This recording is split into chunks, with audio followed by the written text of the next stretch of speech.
Memasuki minggu keempat atau 1 bulan sudah kita bersatu melawan corona. Bagaimana kisah-kisah para tenaga medis, baik dokter, perawat, dan juga staf medis yang sudah 24 jam setiap harinya bekerja. Saya sudah terhubung dengan Mas Nurdiansyah, seorang perawat dari RSPI Sulianti Saroso, rumah sakit yang khusus langsung menangani pasien-pasien dan penanganan COVID-19 atau corona.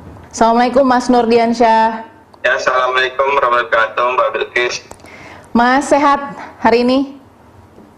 Ya, Alhamdulillah sehat. Alhamdulillah ya. Jadi sekarang masih tugas di hari ke-23, 24 ini? Masih, Mbak, masih bertugas, masih bekerja. Kalau boleh cerita sedikit Mas, bagaimana sekarang mungkin suasana psikologis, suasana kebatinan teman-teman perawat dan tenaga medis tentunya di rumah sakit tempat Mas Nur bertugas? Kalau untuk suasana teman-teman yang sekarang, kita sudah harus siap ya dengan kondisi yang ada, dan mungkin kita juga agak khawatir juga sih sebenarnya karena melihat angka yang positif semakin meningkat gitu kan, pasien-pasien terus berdatangan, kan sedangkan memang kita ruangan dan SDM masih sesuai yang lama gitu. Jadi memang khawatirnya nanti rumah sakit lain juga kekurangan SDM dan tempat, pasien-pasien tidak bisa ditangani. Mas Nur, kita juga turut prihatin ya sebelumnya gugurnya teman-teman terlebih dahulu yang sudah berupaya keras dan akhirnya mengorbankan nyawa juga ya. Tentunya kita juga prihatin dengan kondisi di lapangan bagi teman-teman yang bertugas dengan alat pelindung diri terbatas, bahkan tidak sedikit sejak minggu ketiga dan minggu keempat kita lihat APD yang digunakan juga sudah mulai berimprovisasi, bukan APD standar seperti biasanya. Pakai jas hujan rata-rata Mbak, terutama beberapa rumah sakit tipe C, yang tipe D gitu kan, atau bahkan rumah sakit swasta sekalipun itu mereka banyak juga yang memakai pakaian jas hujan itu karena nyarinya ya yang susah. Mungkin mereka mampu membeli tapi nyarinya itu yang susah. Mas Nur, tadi saya sudah tanya bagaimana kondisi alat pelindung diri, tapi yang paling penting selain alat pelindung diri adalah sebenarnya kondisi psikologis dari teman-teman. Meskipun sudah bersertifikat dan sudah punya kemampuan dan keilmuan yang matang untuk menangani situasi seperti ini, tapi kita tahu ketika harus secara intens 24 jam melihat kondisi yang sangat dinamis, bagaimana sebenarnya teman-teman ini menjaga stamina dan paling tidak kestabilan mental teman-teman begitu di rumah sakit, Mas Nur? Kalau kita di RSP itu teman-teman di rumah sakit saya yang tempat saya bekerja itu alhamdulillah donasi terus berdatangan gitu kan. Ini yang menjadi penyemangat juga sebenarnya secara fisik. Nah, cuma memang yang sedih ini masyarakat sekitar sih, yang memang ada teman-teman yang sampai beritanya itu kan diusir dari kontrakan, terus yang ada anaknya main ke anak tetangga itu dijauhin kayak gitu karena orang tuanya perawat di salah satu rumah sakit yang menangani COVID. Kenapa bisa itu terjadi? Boleh diceritakan dulu? Ini karena edukasi yang kurang sebenarnya, edukasi yang kurang kepada masyarakat menurut saya.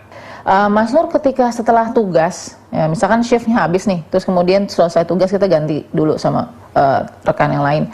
Itu bagaimana Mas ketika harus keluar dan setelah kontak? Bisa ceritakan nggak apa yang terjadi?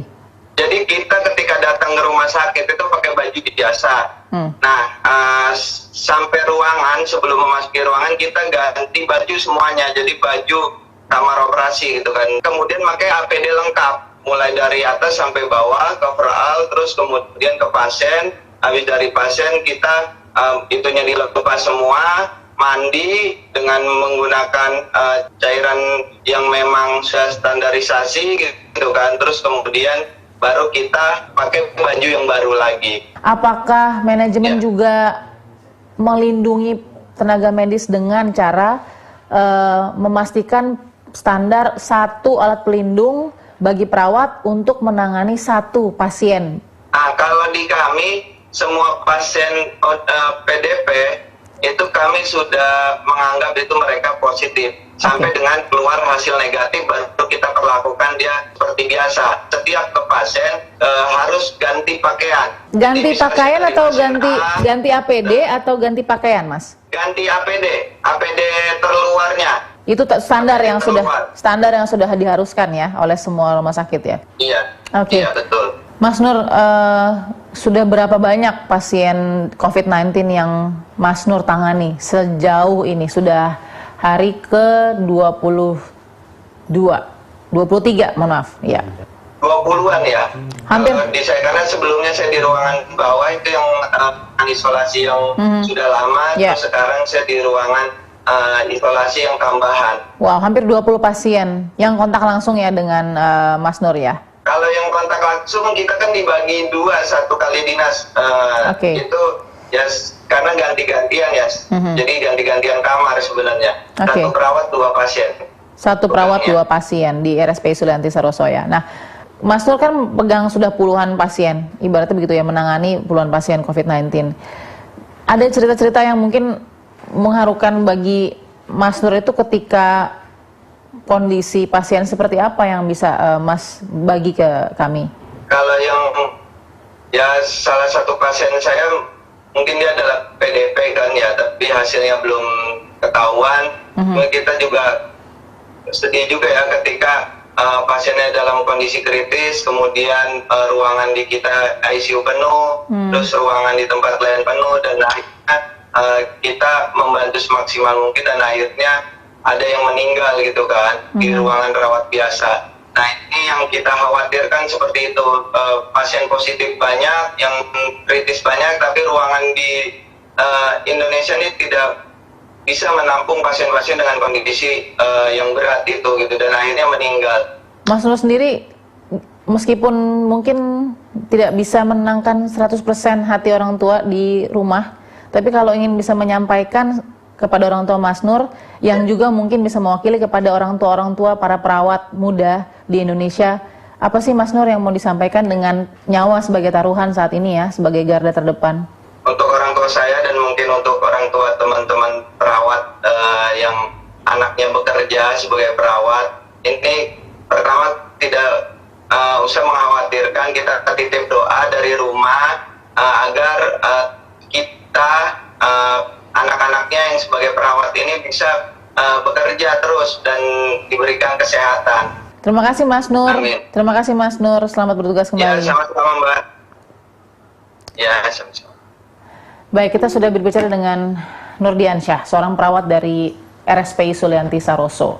Tidak mudah mungkin bagi Nurdiansyah untuk bisa mengemukakan semua aspek yang ingin menjadi pesan pentingnya bagi kita membantu percepatan penanganan wabah COVID-19 atau Corona. Kita akan temuan fakta berikutnya.